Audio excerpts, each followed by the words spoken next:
मामला पे उनकी तरफ चलते हैं। बहुत शुक्रिया मजहब, थैंक्स सो मच आपकी ज्वाइन जी। मजहब वैसे तो सियासत और आइन कानून जो है ना वो एक ही चीज का नाम बन गए हुए हैं। पर मैं पहले जरूर चाहूंगा कि ये जो 1 स्टेप फॉरवर्ड 2 स्टेप्स बैकवर्ड जो ये बातचीत का अमल चलता है, ये आपकी क्या गट फीलिंग है, इसमें से कोई नतीजा निकलेगा कि नहीं निकलेगा?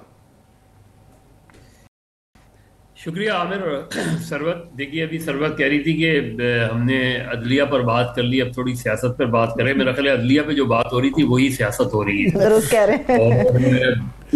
और चूंकि हमारी पोलिटिसाइजेशन ऑफ जुडिशरी इतनी डीप रूटेड हो गई है कि आने वाले वक्त में भी मुझे ये रियासत का ये सुतून है ये भी गिरता हुआ नजर आ रहा है। वैसे कभी भी अदलिया का तारीखी तौर पे हमारा रिकॉर्ड बहुत अच्छा नहीं रहा, लेकिन अब जो एक जजेस का जुमा बाजार लगा दिया गया है, उसके बाद आप ये कैसे एक्सपेक्ट कर सकते हैं अब ये जाएंगे दूसरे आएंगे वो अपने पसंद के जजेस लगाएंगे। तो मेरा ख्याल है जो इंसाफ का रास्ता रोका गया ना, उससे आपकी डेमोक्रेसी भी शैटर्ड हो रही है, पॉलिटिक्स तो हो ही गई है शैटर्ड आपकी। अब उसके अभी जो आपने दूसरा बात की कि मुज़ाकरात, देखिए मुझे नहीं समझ में आ रहा कि ये कंडीशंस जो है ये क्यों इतनी ज़्यादा उस पर स्ट्रेस दिया जा रहा है कि जी आप तहरीरी तौर पे दें। अच्छा, वो भी तहरीरी तौर पे ना देने की कोई वजह नहीं समझ में आ रही कि क्यों नहीं दे रहे। आपके जो बेसिक डिमांड्स हैं 4-5 वो लिख कर दे दें कि इन पर गुफ्तगू होगी और हम कोशिश करेंगे कि इस पर कोई एग्रीमेंट हो जाए। लेकिन अगर फ़र्ज़ करें वो नहीं दे रहे या कोई वजूहात है, तब भी आप मुज़ाकरात तो जारी रखे जा सकते हैं।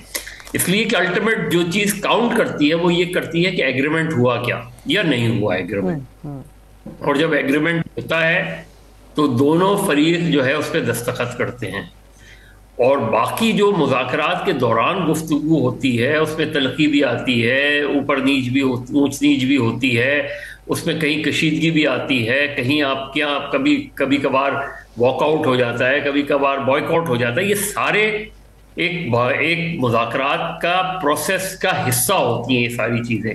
तो मेरे नुक्ते नज़र से आमिर के अभी तो मुझे लगता है कि मुज़ाकरात शुरू ही नहीं हुए, इसलिए कि आप मतलब बिल्कुल ठीक कह रहे हैं कि मुज़ाकरात पे तो बहस हो ही नहीं रही। बहस तो इस बात पे हो रही है कि मुज़ाकरात इसलिए हैं कि इमरान खान से मुलाकात हो पाएगी कि नहीं हो पाएगी। तो ये तो प्री मुलाकात जो है, प्री कंडीशंस के ऊपर बातचीत चल रही है।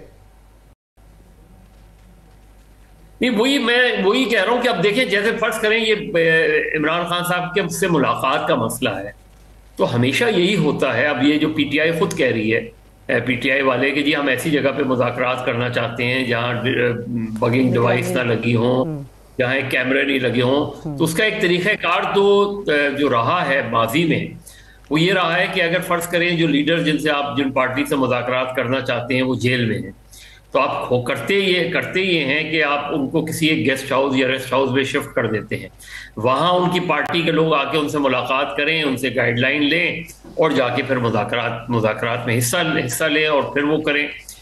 बाकी जो बगिंग डिवाइसेस वगैरह वो तो हमेशा रही हैं और रहेंगी। अगर आप ये समझ रहे हैं कि कोई बगिंग डिवाइस नहीं लगेगी तो आपकी गलत फहमी है।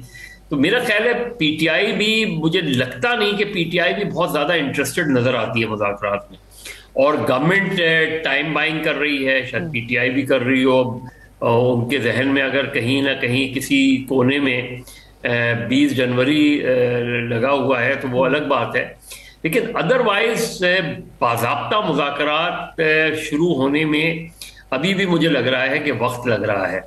और गवर्नमेंट का तो इनिशिएटिव ये होना चाहिए कि पीटीआई अगर तहरीरी तौर पर नहीं भी दे रही तो आप मुज़ाकरात शुरू करें, आप उनसे पूछें कि आपको क्या क्या आपकी डिमांड हैं। मिनट्स ऑफ द मीटिंग तो बना ही जाते हैं, बनाने चाहिए भी हैं, और फिर दोनों फरीकों में डिस्ट्रीब्यूट भी होते हैं। तो अभी तो ये लग रहा है कि जो 9 मई का वाक़या है, 26 नवंबर का वाक़या है, 8 फरवरी का मामला है, यही मोटी मोटी चीज़ें, और प्लस इमरान खान समेत दीगर सियासी कैदियों की रिहाई का मामला है।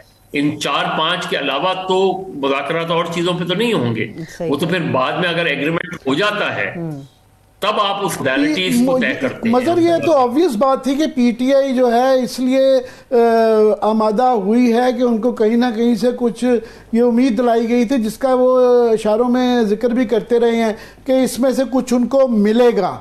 तो इसके बाद फिर जो है आप और हम भी जो तनकीद करते हैं कि ये सड़कों पे आ जाते हैं, तो फिर वो शायद हमारे लिए भी कम रीजंस हो जाएंगे। एक दूसरा, इस मुज़ाकरात में पीपल्स पार्टी बहरहाल अभी भी जो है 17 साल से सिंध के अंदर है, एक नेशनल पार्टी रही है जो कि मगर इस सारे प्रोसेस में वो गायब हैं।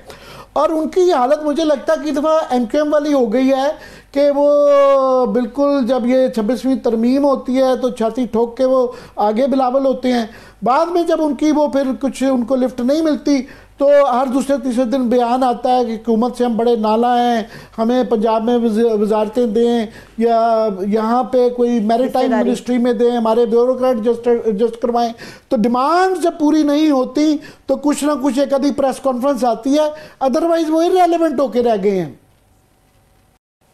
देखिए आमिर, पीपल्स पार्टी का इशू ये है कि पीपल्स पार्टी जाहिर है इससे गवर्नमेंट को चलने देना चाहती है और उसकी बहुत सी वजूहात हैं, कुछ मजबूरियां भी हैं। लेकिन 6 कैनाल वाला जो इशू है, वाटर वाला इशू जो पीपल्स पार्टी का है, तो पीपल्स पार्टी को भी पता है कि इसका बराह रास्त ताल्लुक खुद वफाकी हुकूमत से नहीं है, कुछ और लोगों से है। और ये शायद मुस्लिम लीग नून ने अपनी मजबूरियां पीपल्स पार्टी को बताई नहीं और पीपल्स पार्टी को पता भी है। उस लेवल पे क्या रिस्पॉन्स आता है, क्या रिएक्शन आता है, लेकिन 6 कैनाल के इशू में सिंध के अंदर काफ़ी बेचैनी पाई जाती है और यहाँ कॉम्प्रस जमातें भी अपना जो है वेटेज यूज कर रही हैं, अपना प्रेशर यूज कर रही हैं और within the people's party. आपका क्या ख्याल है कि ये जब फैसिलिटेशन काउंसिल जब बनी है, जाहिर है उसके अंदर पीपल्स पार्टी शामिल थी और उनका कहना है कि जनाब ये सारी जो थी जब ये प्लान रखा गया था तो पीपल्स पार्टी ऑन बोर्ड थी, तो अब ये उनका इस तरह का शोर मचाने से उनका ये आर्गूमेंट, ये बयानिया बन जाता है मज़ामती। 26वीं आईनी तरमीम भी उन्होंने करवाई और जो कवानीन यहाँ पिछले 2-2.5 साल में मुतनाज़ा किस्म के जो हमारे लिए ख़ास तौर पे मीडिया के लिए भी रहे, डिजिटल अथॉरिटी फलानी अथॉरिटी, उसमें पीपल्स पार्टी शामिल रही। तो क्या ये डर्टी लिनन इस तरह आसानी से साफ हो जाएगी? देखिए, क्योंकि पीपल्स पार्टी को पता है कि मुस्लिम लीग नून उनकी मजबूरी है, मुस्लिम लीग नून को पता है कि पीपल्स पार्टी उनकी मजबूरी है और ये पीपल्स पार्टी को भी पता है। दोनों की जो एक पॉइंट ऑफ एग्रीमेंट है वो तो पीटीआई है कि जाहिर है पीटीआई की वजह से उनके दरमियान एक, वरना पीपल्स पार्टी और नून लीग की तो बड़ी जो तारीख रही है वो बड़ी लव एंड हेट वाली तारीख रही है। और एक तरीके से इवन जब ऑपोजिशन में थे पीडीएम में, तब भी अगर आपको याद होगा दिसंबर 2020 में तारिक परवेज साहब के घर पे बाकायदा जो नवाज शरीफ और जरदारी के दरमियान बड़ी तल्ख कलामी हुई थी, जिसके बाद पीपल्स पार्टी पीडीएम से निकल आई थी। तो पीपल्स पार्टी और नून की तो एक तल्ख तारीख है। पीपल्स पार्टी इस स्टेज पर जाहिर है अगले 5-6 महीने, क्योंकि उन्हें ये पता है कि एक डिफिकल्ट पीरियड है, उन्हें पता है शायद अगला बजट भी जरा टफ सा बजट होगा, आईएमएफ से मामला भी इसी तरीके से होंगे। तो एक डिस्टेंस के साथ उन्होंने क्लेवरली जो पोजीशंस ली हैं गवर्नमेंट से वो कॉन्स्टिट्यूशनल पोजीशंस हैं, यानी सदर मुमलिकत जिसके टेन्योर मुकर्रर हैं, यानी सदर मुमलिकत की पोजीशन, चारों गवर्नर की पोजीशन, इस तरह की पोजीशंस उन्होंने लेके और साथ में उन्होंने पीपल्स पार्टी ने मैंने मुकाबला उनका एमक्यूएम का था। उनका भी यही तरीकाकार होता है कि वो बिल्कुल एंटी जो है एस्टेब्लिशमेंट नहीं बनना चाहते, उनका डील का हिस्सा है, मगर गाहे बगाहे एक आधी प्रेस कॉन्फ्रेंस कर देते हैं कि जी वो जिससे अपने वोट बैंक को वो विन बैक करने की कोशिश करते हैं। पीपल्स पार्टी का भी वही रवैया बन गया है। आमिर, नून लीग का ज्यादा मसला है कि पीपल्स पार्टी को क्या थ्रेट है। पीपल्स पार्टी को मां से वायस के कि कोई आप एक्स्ट्रा कॉन्स्टिट्यूशनली पीपल्स पार्टी को उठा के बाहर फेंक दें, गवर्नर राज लगा दें, इसके अलावा तो पीपल्स पार्टी को आप कल इलेक्शन करा दें तो रूलर सिंध में पीपल्स पार्टी जीत जाएगी, आप आज से 1.5 साल बाद इलेक्शन करा दें, इसलिए कि पीपल्स पार्टी का देही सिंध में कोई चैलेंजर नहीं है। जो दूर दूर तक कोई चैलेंजर नजर आता है तो वो जेयूआई नजर आती है, वो भी 3rd पोजीशन पे, 2nd पोजीशन भी नजर, और 2nd पोजीशन पे कोई भी नहीं है। तो इसलिए कि कोई सियासी जमात वहां जाके काम ही नहीं करती।